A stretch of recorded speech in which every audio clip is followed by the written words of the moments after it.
Hello दोस्तों, नमस्कार। मैं रोहित कुमार बिंद्रा आप सभी का बहुत बहुत स्वागत करते हैं हमारे और आपके YouTube channel wifi Bindra study में। दोस्तों, आज की इस वीडियो में इंग्लिश ग्रामर पढ़ाने वाला हूं। और दोस्तों, इंग्लिश ग्रामर में कौन सा टॉपिक पढ़ाने वाला हूं दोस्तों, ध्यान से देखिएगा। उस टॉपिक का नाम है use of verb to have. ठीक है, use of verb to have. तो सबसे पहले अपन ये जानेंगे दोस्तों कि use of verb to have की सहायक क्रिया कौन कौन होती है। ठीक है, कौन कौन सहायक क्रिया होती है, किसका प्रयोग कहाँ पर और कैसे होता है। ठीक है, तो हम आपको बताते हैं, ध्यान से देखिएगा। यहाँ पर मैंने पहले से ही लिख रखा। ठीक है, और एक बात ध्यान दीजिएगा, use of verb to have का यह पार्ट नंबर पहला। ठीक है, पार्ट नंबर कौन सा आया दोस्तों, पार्ट नंबर पहला, English grammar use of verb to have. ठीक है ना, तो मैं प्लेलिस्ट बना दूंगा, अब प्रत्येक वीडियो को देखते रहिएगा। ठीक है ना, तो ज़्यादा बात नहीं करते हुए देखिए ध्यान से, हम आपको बताते हैं। यहाँ पर देखिए हेडिंग हमने लगा वर्ब टू हैव। ठीक है, सबसे पहले दोस्तों वर्ब टू हैव किसे कहते हैं, वर्ब टू हैव किसे कहते हैं, इसकी सहायक क्रिया कौन कौन है, हम सबसे पहले उसे जान लेते हैं। ठीक है, ध्यान से देखिएगा।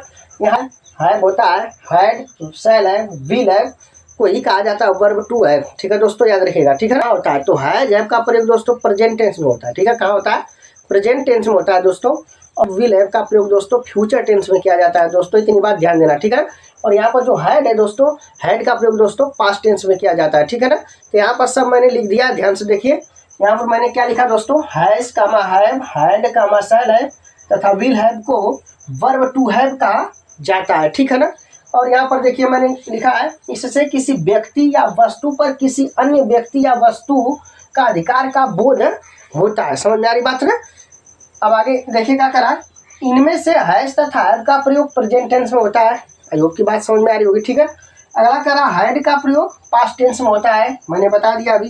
शैल है तथा विल हैव का प्रयोग क्या होता है दोस्तों, फ्यूचर टेंस में होता है ना। तो सबसे पहले अपन दोस्तों क्या सीखने वाले हैं दोस्तों, सबसे पहले हम लोग सीखेंगे हैज तथा हैव का प्रयोग सीखेंगे। ठीक है दोस्तों, हैज तथा हैव का प्रयोग सीखेंगे दोस्तों सबसे पहले प्रेजेंट टेंस में। ठीक है ना, तो यहाँ तक नोट कर लीजिए, फिर हम आपको आगे बताते हैं। ठीक है ना दोस्तों, अब अगला नोट पॉइंट के बारे में बताने वाले हैं, ध्यान से देखिएगा। ठीक है, तो मैंने क्या लिखा है दोस्तों, यहाँ पर देखिएगा ध्यान से। हेडिंग मैंने लगा use of verb to have. ठीक है, यूज ऑफ पर मैंने क्या लिखा दोस्तों, यहाँ नोट पॉइंट फर्स्ट नंबर में क्या लिखा है, हैज या हैव। ठीक है, हैज या हैव का प्रयोग कई अर्थों में होता है दोस्तों। अब हैज और हैव का प्रयोग कई अर्थों में होता है, ध्यान से देखिएगा, कई अर्थों में होता है। यहाँ पर मुख्य रूप से एक इसका अर्थ क्या है दोस्तों, यहाँ से मुख्य रूप से इसका अर्थ क्या होगा, रखना या पास होना होता है। ठीक है ना, हैज हैव का अर्थ क्या होगा दोस्तों, रखना या पास होना होता है। ठीक है, हम आपको उदाहरण लेंगे तो उसमें आपके समझ में आ जाएगा। ठीक है, यहाँ फिलहाल आपको याद रखना है कि हैज और हैव का अर्थ क्या होगा। यहाँ पर हैज और हैव का अर्थ होगा दोस्तों रखना या पास होना। ठीक है ना, ध्यान से देखिएगा। तो मैंने पहला हेडिंग यहाँ लगा लिया, अफर्मेटिव सेंटेंस, साधारण वाक्य, हिंदी में इसे कहते हैं साधारण वाक्य। ठीक है, तो सबसे पहले अपन साधारण वाक्य का उदाहरण पढ़ेंगे, फिर नेगेटिव इंट्रोगेटिव, नेगेटिव इंट्रोगेटिव का। समझ में आ रही बात ना। यहाँ से देखिए पहला उदाहरण हमने लिया दोस्तों, क्या उदाहरण लिया। ठीक है, मेरे पास कंप्यूटर है, और इसको इस प्रकार भी आप कह सकते हैं, मुझे एक कंप्यूटर है, और इसे एक प्रकार से और भी कह सकते हैं, मैं कंप्यूटर रखता हूँ, मैं कंप्यूटर रखता हूँ। ठीक है, और हैव का प्रयोग प्रेजेंट टेंस में होता है, तो लास्ट में क्या मिलेगा दोस्तों, लास्ट में है वो मिलेगा, वो भी रखता है चाहे पास है के साथ, शब्द रखता है मिलेगा, चाहे पास है के साथ उसके साथ है वो लगा रहेगा। समझ में आ रही बात ना। तो यहाँ से देखिए, इस पूरे वाक्य का तीन प्रकार से आप अंग्रेजी बने, मतलब तीन प्रकार से इसे लिख सकते हैं। ये वाक्य तीन प्रकार से लिखा गया है, इसका अंग्रेजी एक ही बनेगा, ध्यान दीजिएगा। मेरे पास कंप्यूटर है, ठीक है, मेरे पास कंप्यूटर है, मुझे कंप्यूटर है, या मैं कंप्यूटर रखता हूँ। ठीक है, तीनों वाक्य का अंग्रेजी एक ही बनेगा। समझ में आ रही बात ना दोस्तों। यहाँ से ध्यान रखिएगा, जो हैज का प्रयोग करेंगे यहाँ से एक वचनकर्ता के लिए, एक वचनकर्ता जो होगा वहाँ पर हम हैज का प्रयोग करेंगे, बहुवचन करता होगा तो वहाँ पर हम हैव का प्रयोग करेंगे। उम्मीद है कि समझ में आ गया होगा। जैसे एक वचनकर्ता के अंतर्गत ही आ जाएगा, सी आ जाएगा, इट आ जाएगा, किसी का नाम आ जाएगा। ठीक है, किसी लड़की या लड़के का नाम आ जाएगा। समझ में आ रही बात ना। और बहुवचनकर्ता के साथ दोस्तों मैं, यू मतलब तुम आ जाएगा, वे सब मतलब दे आ जाएगा, हम लोग भी आ जाएगा। समझ में आ रही बात ना। या किसी लड़के का नाम आ जाए, दो नाम एक साथ आ जाए, किसी लड़की का दो नाम एक साथ आ जाए, जैसे राम एंड श्याम, गीता एंड सीता। समझ में आ रही बात ना, तो वहाँ पर हैव का प्रयोग हम लोग कर लेंगे। समझ में आ रही बात ना। तो ध्यान से देखिएगा, पहला उदाहरण क्या है दोस्तों, पहला उदाहरण क्या है, मेरे पास कंप्यूटर है, या इसे इस प्रकार भी आप कह सकते हैं, मुझे कंप्यूटर है या मैं कंप्यूटर रखता हूँ। उम्मीद है कि समझ में आपके आ गया होगा। ठीक है, तो ध्यान से देखिएगा दोस्तों, मैं का अंग्रेजी या मेरे का या मुझे का, इसका अंग्रेजी याद रखिएगा आई होता है। क्या होता है दोस्तों, आई होता है। इतनी बात ध्यान रखिएगा। तो हम सबसे पहले आई लिखेंगे, अभी मैंने बताया दोस्तों आई, ठीक है, बहुवचन कर्ता के अंतर्गत आता है, तो यहाँ पर हम हैव का प्रयोग कर लेंगे, ठीक है ना। तो आई हैव, ठीक है ना, आई हैव। यहाँ तक उम्मीद है कि समझ में आ गया होगा। कंप्यूटर रखता हूँ या कंप्यूटर है, समझ में आ रही बात ना। यहाँ पर हूँ लिखिएगा, ठीक है ना। तो यहाँ पर सबसे पहले दोस्तों हम लोग क्या लिखेंगे, कंप्यूटर का।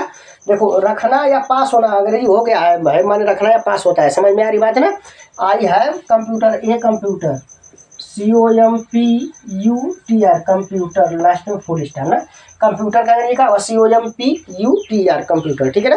तो ध्यान से देखिएगा दोस्तों, यहाँ पर मैंने एक वाक्य, दो वाक्य, तीन वाक्य लिखा है, ठीक है। तीनों वाक्य का जो अंग्रेजी होगा एक ही होगा, आई है मैं कंप्यूटर, मतलब मेरे पास कंप्यूटर है, इसे इस प्रकार भी लिखेंगे, मुझे कंप्यूटर है, इसे इस प्रकार भी लिखेंगे, मैं कंप्यूटर रखता हूँ। इन सभी का अंग्रेजी का बनेगा आई है कंप्यूटर, आई है वह कंप्यूटर। उम्मीद देखिए समझ में आ गया होगा।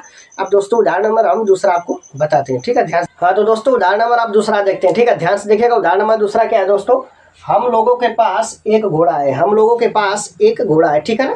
तो सबसे पहले दोस्तों हम इस वाक्य में कर्ता ढूंढेंगे, हम लोग क्या ढूंढेंगे, कर्ता, ठीक है ना। इस वाक्य में कर्ता ढूंढेंगे। तो दोस्तों हम लोगों के पास एक घोड़ा है, मतलब कर्ता यहाँ वी है, ठीक है ना।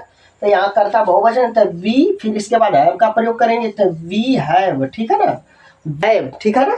मेरे पास एक घोड़ा है, तो वी हैव, एक माने वाला ये हुआ आर्स का, HORS, आर्स माने घोड़ा है, लास्ट में फुल स्टॉप लगा देंगे, ठीक है ना। हम लोगों के पास एक घोड़ा है, ठीक है ना। यहाँ पास का अंग्रेजी क्या हो गया है, हो गया दोस्तों, समझ में आ रही बात ना। तो वी हैव ए हार्स। उम्मीद है कि समझ में आ गया होगा, ठीक है। अब आते हैं उदाहरण नंबर कौन सा, तीसरा। तो तुम्हारे पास किताब है, तो सबसे पहले दोस्तों यहाँ से देखिएगा, तुम्हारे पास किताब है, तो इस क्या कर्ता बहुवचन है। जब कर्ता बहुवचन है तो हैव का प्रयोग करेंगे आप, ठीक है ना। तो यू हैव, ठीक है ना, यू हैव ए बुक, ठीक है ना, लास्ट में फुल स्टॉप का चिन्ह लगा देंगे, ठीक है। उम्मीद करता हूँ कि समझ में आ गया होगा। तुम्हारे पास किताब है, यू हैव ए बुक, ठीक है ना, इसका अंग्रेजी यही बनेगा, ठीक है। अब आते हैं दोस्तों कौन सा, उदाहरण नंबर 4। तुम करता हूँ क्या, जो भी मैंने उदाहरण बताया आपके समझ में आ गया होगा। यदि वीडियो अच्छा लगा होगा तो लाइक शेयर एंड सब्सक्राइब जरूर करिएगा। फिर मिलते हैं वीडियो में। जय हिंद, जय भारत।